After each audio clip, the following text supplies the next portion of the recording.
दोस्तों नमस्कार, मैं हूं पवन शर्मा। आप हमारे साथ देख रहे हैं नेशनल अवार्ड। हमारे पीछे संसद भवन की नई बिल्डिंग दिखाई दे रही है और यहां पर देश की जनता के द्वारा चुने हुए प्रतिनिधि देश के लिए कानून बनाएंगे। ऐसे कानून बनाएंगे जो देश के हित में होंगे और साथ ही उस वर्ग का भी ख्याल रखा जाएगा जो सरकार की सूचनाओं को जनता तक पहुंचाएगा। सरकार क्या कर रही है, सरकार जनता के लिए क्या कर रही है, सरकार जनता के हितों के लिए क्या कर रही है। तो ऐसी जो संस्था के बीच में है मीडिया, उसके लिए भी संसद में क्या बनेगा, उसके लिए क्या फंड जारी होगा, क्या व्यवस्था होगी, मीडिया कर्मियों को क्या सुविधाएं मिलेंगी, इस पर बातचीत करने के लिए हमारे साथ ऑल मीडिया काउंसिल के अध्यक्ष ज्ञानेंद्र विश्वकर्मा जी। अध्यक्ष जी, आपका नमस्कार सर। सबसे पहले ये बताइए, ऑल मीडिया काउंसिल अवार्ड का आयोजन किया है आपने, उसका पर्पज़ क्या रहा और उसमें जो लोग सम्मानित हुए तो किस कैटेगरी में किन लोगों को सम्मानित? ऑल मीडिया काउंसिल की स्थापना हमने 5 मार्च 2015 को अहमदाबाद में जाकर किया और इसमें हम पत्रकारों की समस्याओं को लेकर सरकार तक समय समय पर अपनी बात पहुंचाते रहे हैं और कई स्टेट में सरकारों ने उस पर गंभीर विचार किया और कुछ मुद्दाओं पर सरकार ने उसको माना भी है। और साथ ही मीडिया कर्मियों के साथ साथ हम सामाजिक काम भी करते हैं, चाहे देश हित में हो, राज्य हित में हो, जहाँ ज़रूरत पड़ती है हम अपने क्षमता के अनुसार उसमें अपनी पूर्ण सहभागिता निभाते हैं। और कल ऑल मीडिया काउंसिल का मेरा 6वां अवार्ड सेरेमनी था, जिसमें हमने देश के हर विधाओं में जो पारंगत हैं, चाहे वो डॉक्टर हैं, टीचर हैं, कला में निपुण हैं, पत्रकार हैं, सामाजिक कामों में चढ़ बढ़ के हिस्सा लेते हैं, उनको हम हर साल सम्मानित करते हैं। पूरे देश से हम उनके प्रविष्टियाँ मंगाते हैं। उन प्रविष्टियों पर हमारी एक जूरी टीम है, उसको निर्धारित करती है कि इसमें हम इस साल किसको चुनें, क्योंकि सभी लोगों के लिए सरकारी पुरस्कार पाना असंभव है। इसलिए जो लोग अपने क्षेत्र में काम करते हैं उनके काम को हम मोटिवेट करते हैं ताकि उस काम को वो अच्छी तरह से और आगे बढ़कर काम करें। इसी उद्देश्य से हम हर साल all media council award ceremony करते हैं, जिसमें हमने कल जिन लोगों को सम्मानित किया उसमें पत्रकारिता, हेल्थ, शिक्षक, पुलिस अधिकारी, सूचना विभाग, काफ़ी लोगों को हमने कल सम्मानित किया है।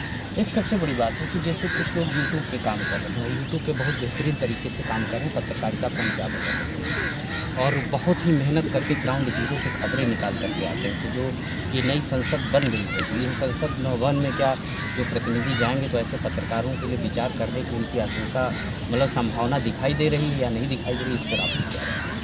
एक्चुअली में सोशल मीडिया आज के डेट में एक बहुत बड़ा हथियार है और सोशल मीडिया का सरकार ने बहुत ही तेज़ी से प्रसार किया है।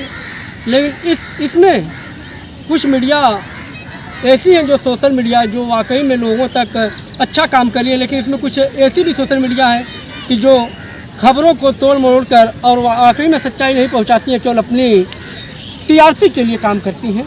तो उस पर भी सरकार को विचार करना चाहिए। बाकी सरकार सोशल मीडिया के प्रति बहुत ही जागरूक है और उनको बढ़ावा दे रही है।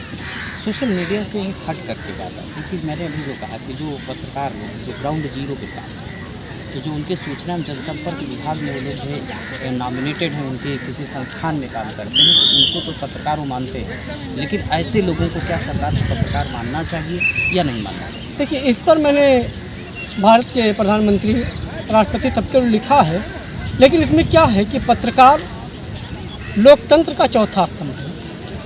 लेकिन पत्रकारिता के आड़ में जिनको ABCD का ज्ञान नहीं है वो भी अपना आई कार्ड लेकर अपनी धौर जमाते हैं।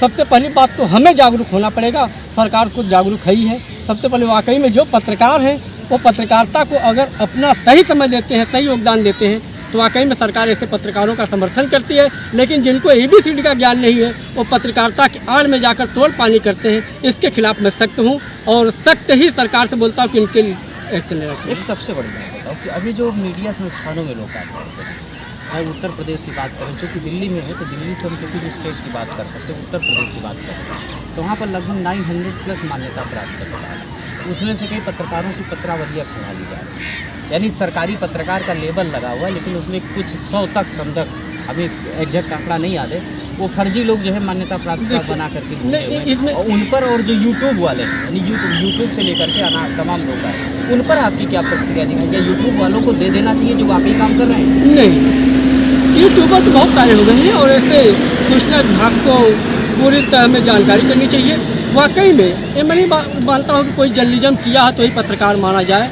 अगर देश हित में, राज्य हित में जनता की आवाज़ को जन जन तक पहुँचाने का काम करता है, उसकी काबिलियत है, उसकी काबिलियत के आधार पर भी अगर उसके अंदर एक जनरल नॉलेज है और अपनी बात को लोगों तक पहुँचा सकता है तो उसको मैं पत्रकार मानता हूँ। क्योंकि एक पढ़ा लिखा तबका जो है, अगर हम बोलते हैं कि अगर वो 10वीं 12वीं पास होगा तो उसको चपरासी की नौकरी का हम सरकार के पास जो मेमोरेंडम में उसकी शायद करके अगर 10वीं 12वीं पास तो वही चपरासी की नौकरी मिलेगी। लेकिन हमें सबसे पहले जो पार्लियामेंट के अंदर है या असेंबली के अंदर है, सबसे पहले जो आज के जनप्रतिनिधि हैं उनकी भी योग्यता निर्धारित होनी चाहिए। तो हम मानते हैं कहीं ना कहीं पत्रकारों पर उस सारी चीज़ें होनी चाहिए। कुल मिला करके यानी कि टोटल पार्लियामेंट अब की बार जो बैठी थी नीट एंड क्लीन होनी चाहिए और ग्रेजुएट बैठी। यस। एक सबसे बड़ी बात मैं बता रहा हूँ कि जो मेरे संज्ञान में जो पत्रकार जो है मान्यता प्राप्त का कार्ड लेकर के घूम रहे हैं और पत्रकारिता करने का नहीं जाते उत्तर प्रदेश के लगभग कुछ नाम ऐसे भी मेरे संज्ञान में आए हैं, मुझे एग्जैक्ट नहीं पता है कि काम तो डॉक्टरी का करते हैं, काम कुछ और करते हैं जो है, लेकिन उनका वो मान्यता प्राप्त वाला जो है, ऐसे लोगों की पत्रकारी जो है पत्रावलियाँ खंगाली जाएं, उनको रिव्यू करने की ज़रूरत है कि नहीं ज़रूरत है, कि जो अनवांटेड लोग होंगे उनको हटाया जाए और वांटेड लोगों को ही उसमें नहीं। वाकई में जो पत्रकार नहीं है और अगर सूचना विभाग ने उनको पत्रकार बना दिया है तो सबसे पहले इसका दायित्व तो सूचना विभाग के खिलाफ कार्रवाई करने की बनती है कि उनकी बिना जांच पड़ताल, मैं डॉक्टर हूं और मैं अपने पैसे में किसी को इंजेक्शन दे रहा हूं तो मैं पत्र कलम कैसे चला? नहीं, ऑल मीडिया काउंसिल ऐसे लोगों के बारे में क्या सोचती है? ऑल मीडिया काउंसिल ऐसे लोगों के बारे में यही है मेरा विचार कि इन लोगों के खिलाफ सख्त कार्रवाई होनी चाहिए और उनकी जो मान्यता प्राप्त पत्रकार की ID है उसको तुरंत से तुरंत जमा करवानी चाहिए। बहुत बहुत धन्यवाद। दोस्तों, बातचीत कर रहे थे ऑल मीडिया काउंसिल के अध्यक्ष ज्ञानेंद्र विश्वकर्मा जी और उनसे ढेर सारे मैंने सवाल बातचीत किया कि ऑल मीडिया काउंसिल कैसे लोगों को पत्रकार मानती है, कैसे लोगों को पत्रकार नहीं मानती। सबसे बड़ी बात है कि अगर वे ऐसे लोग जिनके पास सूचना एवं जनसंपर्क विभाग द्वारा जारी एक पहचान पत्र जारी हुआ है, लेकिन वो पत्रकारिता के सेक्टर से नहीं जुड़े हैं, लेकिन किसी पत्रकारिता के